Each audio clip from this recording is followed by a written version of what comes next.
welcome to my YouTube channel. I'm Jessica Sin. I talk about personal finance, investing, and lifestyle, and today's topic will be a bit different from normal. I'll be talking about one of my recent TikTok videos which went viral and got picked up by media and got featured on Yahoo Malaysia and Yahoo Singapore as well. Now, I did not expect this virality because I initially posted the video just to share awareness on a situation in Malaysia about scholarship opportunities and also brain drain. So this topic has been ongoing and happening for decades in Malaysia now, but there is still not much change about it. So I thought I wanted to post a video before the election at the end of 2022 just to, shed some light on this issue and see if we can inspire change for the better. So I'm a millennial living in Malaysia. Now, I'm unhappy with the state of racial discrimination in the country, especially when it comes to things like education and opportunities. Like for my SPM in the year 2010, I got straight A+, 9 A+ for all my core subjects in SPM. I was very active in extracurricular activities, having held leadership roles and also represented my school in various competitions. But when I went to apply for JPA for an overseas scholarship, they rejected me. And I found out that Bumiputras that got 3 or 4 A+ get overseas scholarship to study in the UK for 4 or 5 years. Now, I want to acknowledge that I know that Bumiputras have special rights. Malaysia rejected me, but you know what? An Australian university in the top 50 gave me a full scholarship which includes living expenses and there is no bond at all. And a university in US gave me a full scholarship to pursue my MBA with no bond at all. And you wonder why so many talented Malaysians move abroad. And you look at what is happening to Malaysia, the state of the economy, foreign investors are pulling out, the ringgit is dropping like badly, and talent is going abroad. Will things get better for Malaysia? If we want our country to prosper and get better economically, we need people that can actually contribute and to appreciate the talent that we have in the country and not let brain drain continue further. Now, of course, talking about such a sensitive issue, I received some backlash, negative comments by a group of people. So they were saying that I am racist, that I'm making up stories. But why do I want to do that? What do I gain from making up stories? I just was caught in a situation where I felt that I was being discriminated against and I saw others also being discriminated against. So I just thought about speaking up because I know I'm not the only one that faced such treatment, but not a lot of people want to speak openly about this topic because it is very sensitive. But I felt that need to talk about it just to share and spark some discussion and some change even. So this is why I am also responding now to all the comments that I received on my video and also on other places like Yahoo's page and Reddit threads. There are a lot of comments from various Malaysians. Some are positive, some are negative, some are just saying bad stuff about me. So I just want to make a video to talk about this. So I will tackle education and scholarship opportunities. And I will tackle the brain drain issue, what I think about education, why is it important, and how we can change for the better. And also I will share some tips on how you can apply for a scholarship in a foreign university because some young students have reached out to me to ask for advice as well. So at the later part of this video, I will be sharing about some tips and the basic process of applying for a scholarship and what you need to prepare yourself for. So let's go. I studied SJKC first and then SMJK Chinese school, but I took my Malay and English subjects as well in SPN, so it's still the same, just that I have an additional Chinese subject. Right? So it is still under national school system. Okay, so I always wanted to study abroad, but I do not want to burden my parents, and I know it will be very hard for them to come up with that sum of money just to fulfill my dream of studying abroad. And so I knew that I wanted to get a scholarship.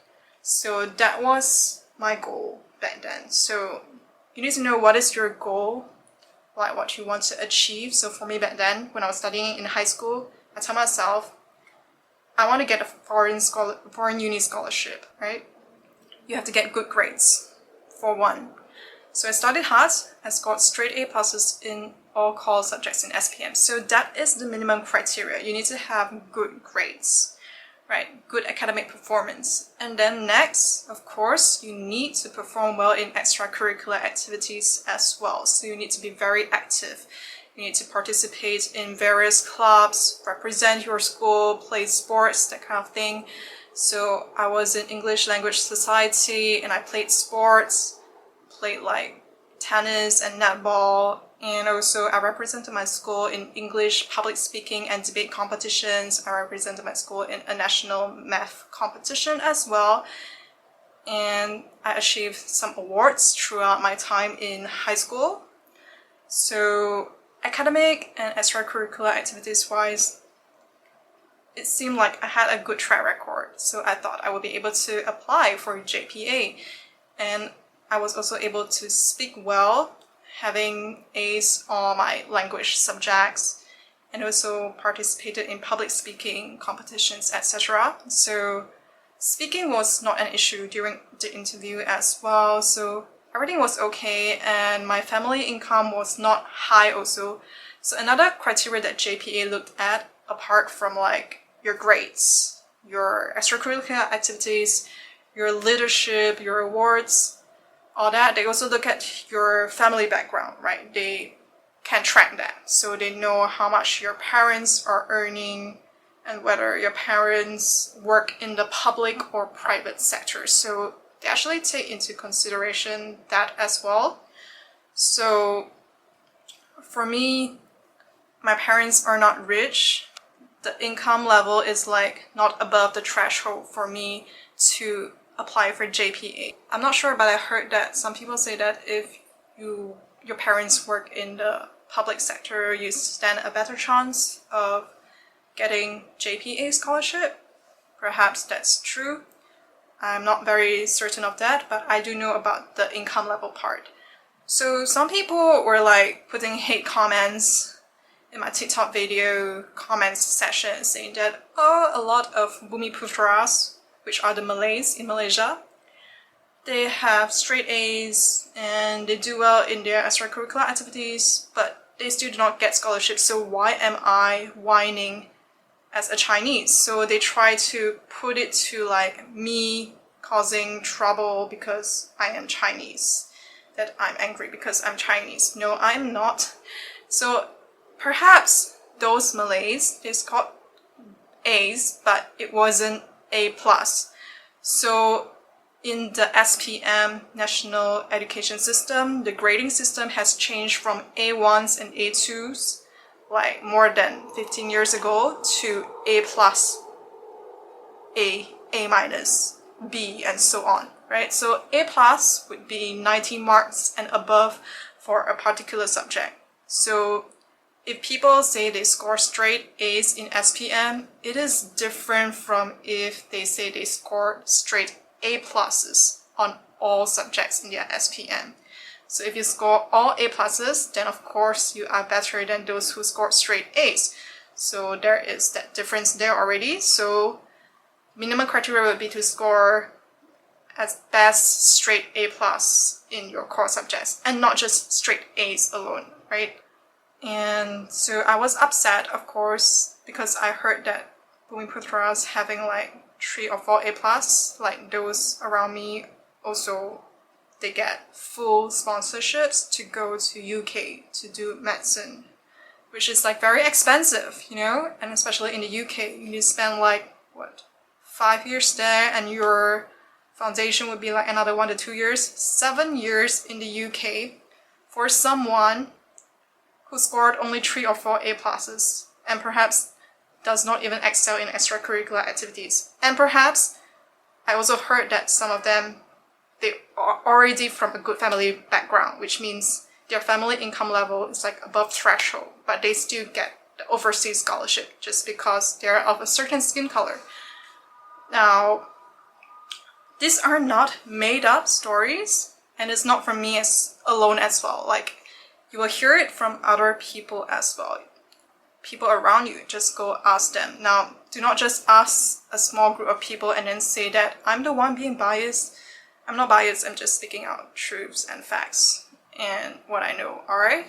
So if you go to the threads on the internet, on social media, or even you go to the comment section in my TikTok videos, you will see that people are highlighting this issue as well. It is a real issue. You can see people saying that their friends, their relatives also face the same thing. And they know of like people that are not so deserving get the scholarships as well. And a lot of people are upset. So to me, I think that education is really important for everyone. I know that some people say that nowadays you don't need to have a good degree in order to get a good job. But if you have a good degree, then it is an added advantage, right? You will have more opportunities than someone who does not have a good education. So education is still important. And if we have people in our country that have good education, then of course they can all contribute well for the country, for everyone's betterment, right? The country will develop better, faster, stronger. Economic growth will be higher, living standards will improve as well. When you go abroad, a lot of people will hear about Singapore. But when you say that, hi, I'm from Malaysia, and they will ask you, where is that? Then often I will have to find myself explaining that, oh, it's a country beside Singapore. And people hear about Singapore because Singapore has become a developed country, right? And well, why? Because it is very open to talent. It looks at human talent, no matter what skin color you are, as long as you are capable, then they welcome you. They offer you opportunities. Like even the Singapore government will give Malaysians opportunities to study in Singapore, or even sponsor Malaysians to go abroad to other countries to study and then go back to Singapore to contribute to the country, right? So you see, if our neighbor country accepts foreign talent and willing to sponsor them, why not our own country acknowledge and appreciate our own talent by assessing the capabilities of the people? Sometimes you just cannot look at one factor like skin color and then decide whether or not someone is suitable for something, like both in education and also in business opportunities as well. Now, a lot of people in my videos comments, they also say that, oh, Chinese people are also racist. Chinese employers only want to hire Chinese, and they prefer Chinese workers. Well, I don't deny that. I would say racism exists everywhere. Not necessarily Chinese are all good people, but really, if you go to a Chinaman type of company and you find that the treatment is very biased, then leave the company. It is not good for you. Like, even myself, I am a Chinese. I go to some type of companies where there are mostly Chinese. Even I get attacked as well by Chinese. So I don't say that my race is the best race. Okay, there is no such thing. There are bad people, there are racist people everywhere.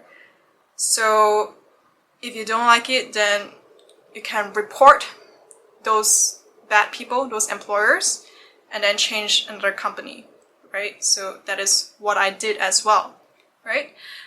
But for education, it's like the foundation for every one of us, right? We start out young as children, we go to school, we get an education, then only we move to the workforce. So education is at the base, the foundation of everyone's life, you know?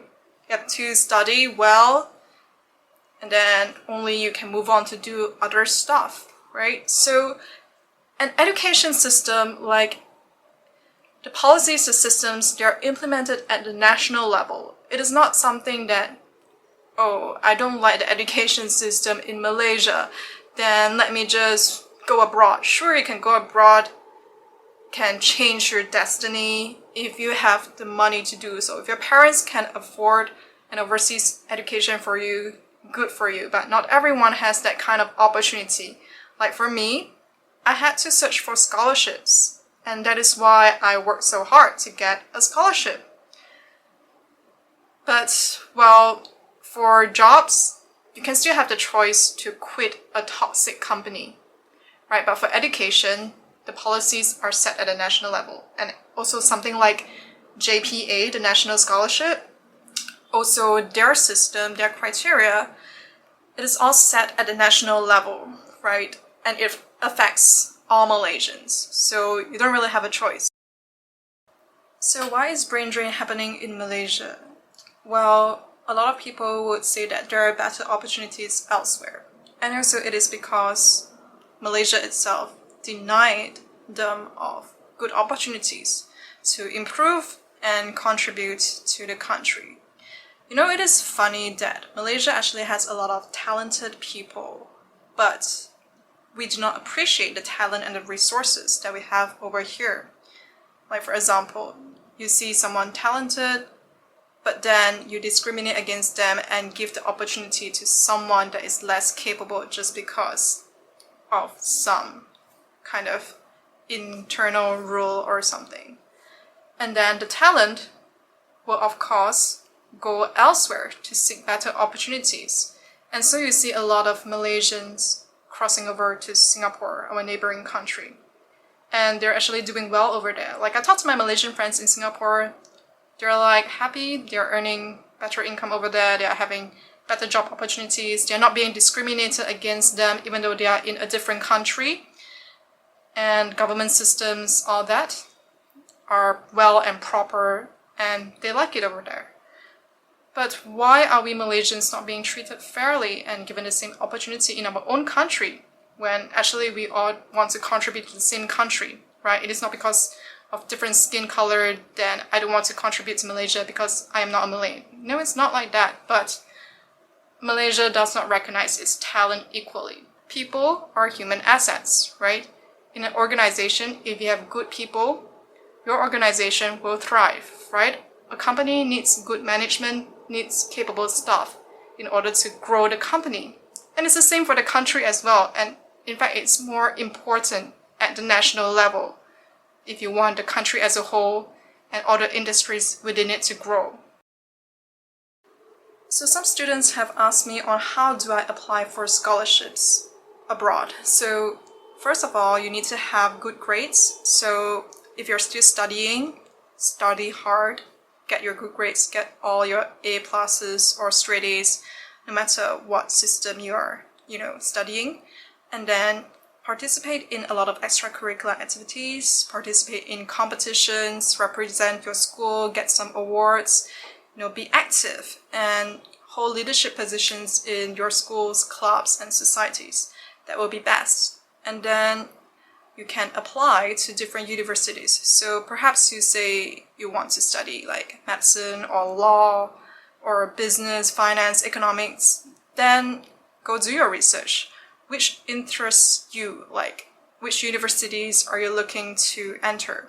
Then go to their website, look through them, look at their scholarships and funding section, whether do they offer scholarships to international students, right? Some scholarships are only available for their own local students. Some are open to international students as well. For some, there may be special criteria which you need to fulfill. So you need to do your own research and then apply. So of course, apply as early as possible so that you stand a higher chance of going through the application. And then after you apply, then you will likely have to go through an interview. So during your application stage, you may be required to write an essay as well on why you want to study the subject that you want to study. And why is it that you want to study that subject in that particular university? And how will studying in that university help you to achieve your ambition, your goals, your dreams, your dream career? And what do you aspire to learn from that university? So these are all the points that you need to write in your scholarship application essay, and also why you think you are a good fit for that scholarship. For a scholarship application, apart from the essay, During the interview, you will need to perform well as well, and typically the questions asked by interviewers would also surround those points that you highlighted in your application essay, and they will want you to elaborate on it further. So it is important to show that you know strongly about the subject that you want to study, and you show them that you really have a strong interest and passion in undertaking that degree at that university. So for my case, I applied to the University of Queensland in Australia, and I got awarded 100% tuition fees scholarship. So I don't need to pay for tuition fees at all. So for every month that I studied there, I get allowance, so I don't need to fork out my living expenses as well. So that was really great. Thank you so much, University of Queensland, for sponsoring my education. I'm so grateful for that. So I hope that if you're applying for a scholarship, I wish you all the best as well. Good luck in your application. Let me know if you have any questions. Let me know which university you are applying to. So I hope that somehow you enjoyed the video's content, or it made you think about something, and you want to share it with someone, please do share about this issue as well. And if you want to discuss your thoughts, feel free to write it out in the comments section below. And if you like the video or you want to support me, do click on the like button, and also subscribe to my YouTube channel for more content. So I will talk about investing in stocks, crypto, commodities like gold, and also real estate as well. I will talk about lifestyle stuff and also more issues and current issues as well. So it's actually a place for me to share about my opinions and thoughts on YouTube and TikTok, and also on Instagram as well. I will share my opinions on my stories as well. So do follow me across all social media channels, and I hope to see you there and connect with you further. Alright, thank you for watching.